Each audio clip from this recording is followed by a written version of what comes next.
Bom dia, turma, terceiro B, professor Gilberto de Matemática.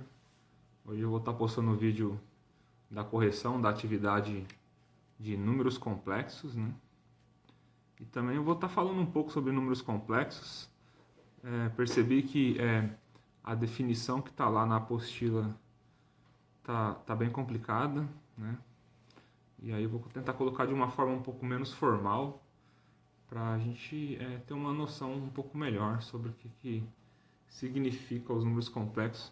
Lembrando que vocês sempre podem estar, utilizando os meios disponíveis aí da internet, né, no Google, o canal do InfoEscola, Brasil Escola, são excelentes lugares para estar pesquisando, né? Alguns vídeos no YouTube também, tem alguns canais que eu gosto, depois eu vou estar compartilhando com vocês, coisa que é segura, que é sadia, tá bom? E fiquem à vontade para fazer as diversas pesquisas aí a respeito, se inteirar mais sobre os assuntos que a gente vai tratar nesse bimestre. Bom, antes de mais nada, né, eu vou falar o que é um número complexo, né? Um número complexo, vamos representar ele por uma letra, né? Você pode usar qualquer letra, né? Uma letra porque seria vários números, né? Como o próprio nome diz, ele não é um número, né, um número simples, é um número complexo, né, um pouco mais complicado. Então, por exemplo, vamos representar ele pela letra Z, né, e vamos dizer que o número complexo ele é igual, né, a mais BI. Né? E o que seria esse A mais BI? Né? Então, um número complexo, a gente já está percebendo aqui que ele é uma soma, né? Ele é uma soma, né, de um número real, A é igual a um número pertencente ao conjunto dos reais, né? Enquanto que BI é igual à parte imaginária.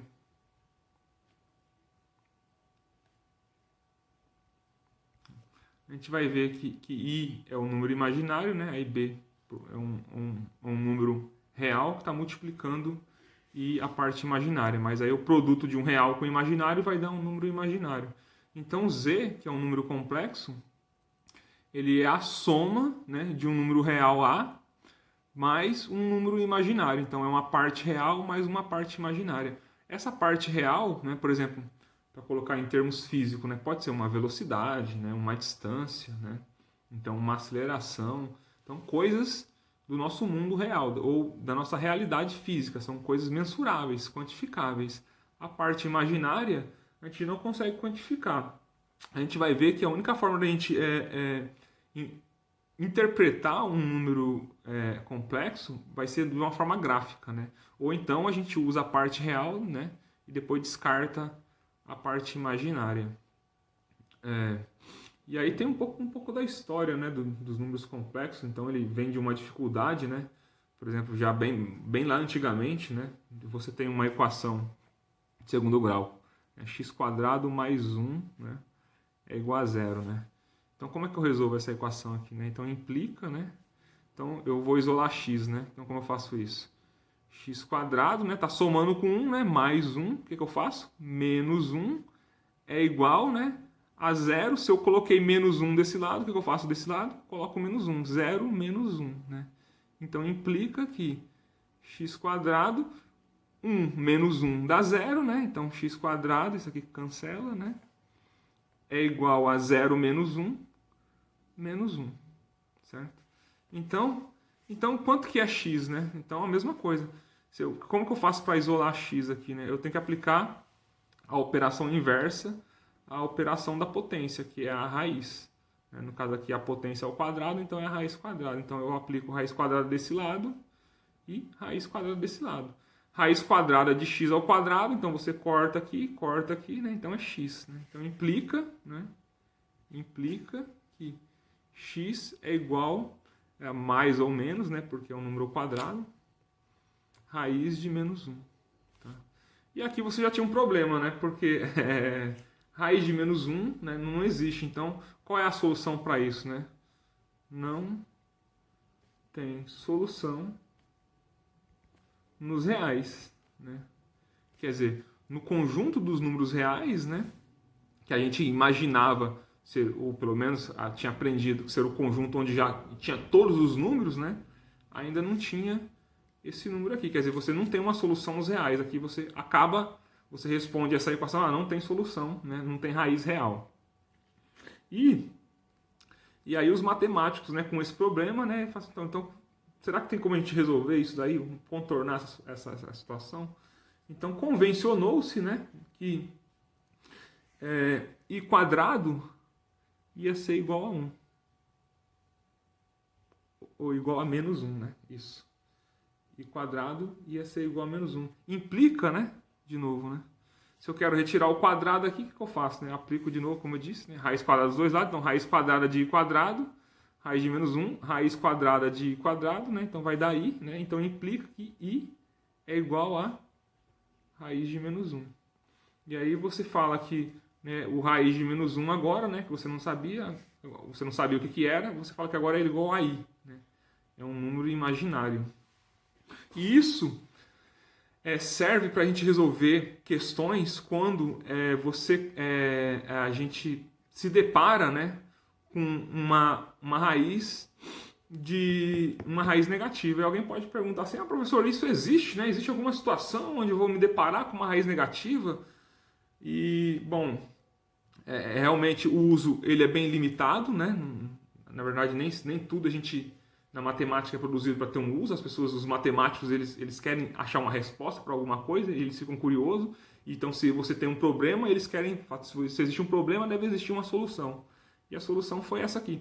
E na prática, na vida real, depois eu aprendi que a gente chegou na equação em física, né, na equação de onda. Ela é uma equação, a gente monta ela como uma equação diferencial ordinária. Apesar dela ter esse nome de ordinária, a solução dessa equação é muito complicada. E quem conseguiu, né, para a equação de onda foi um matemático sueco chamado Euler, né? Escreve Euler, mas a gente se lê Euler. E inclusive tem o número de Euler, né, que é o E, né?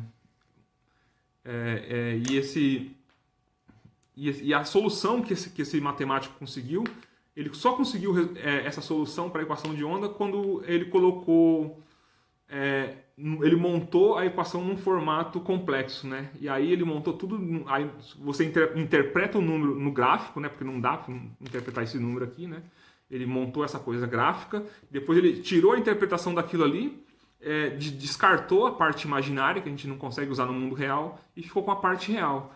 E é muito interessante que a equação de onda, né, que depois a solução te leva à equação de onda, né, a resposta da equação de onda, é como a gente equaciona as ondas, né, por exemplo, as ondas de rádio, né, ondas de televisão, ondas eletromagnéticas, ondas de celulares, né, tudo isso você equaciona, né, você converte depois num código, né, e isso é possível porque você consegue, por exemplo, equacionar essa onda, convertendo num código, você transmite, né?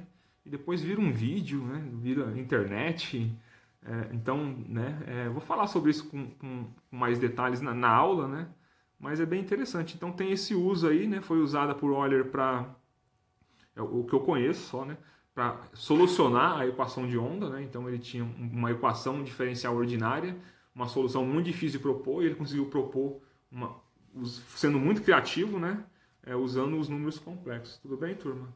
Então, tá. Não acabou ainda, né? Então o que é o número complexo? Como eu disse, ele é formado de uma parte real mais uma parte imaginária. Então, essa parte imaginária, a gente já viu que o i, né? Ele é a raiz de menos 1, certo? Foi uma convenção, né? Convencionou-se a falar que i quadrado era igual a menos 1, né? Implicando que i é igual a raiz de menos 1. Tudo bem? Então, a parte imaginária que a gente está somando aqui, né? O número real mais o meu termo imaginário.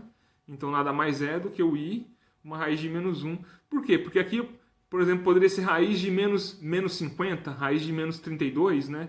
Então, b seria o 32 e aqui o i só para deixar negativo, tudo bem?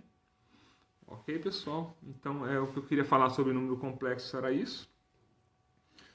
Talvez não tão bem quanto eu queria falar, né? Então, espero que se a gente retornar antes às aulas, eu tenha oportunidade de comentar um pouco mais sobre isso, sobre o trabalho do Euler e sobre a relevância desse trabalho na sociedade, né? Como que a gente usa e manipula as ondas, né? Ondas eletromagnéticas para dispor de toda a tecnologia via Wi-Fi, né? Via transmissão por ondas, né? Celular e outras formas de transmissão, rádio, televisão e tudo que a gente conhece de tecnologia de informação. E o próximo vídeo acabou aqui, eu vou fazer a correção, tá, das atividades 1, 2 e 3.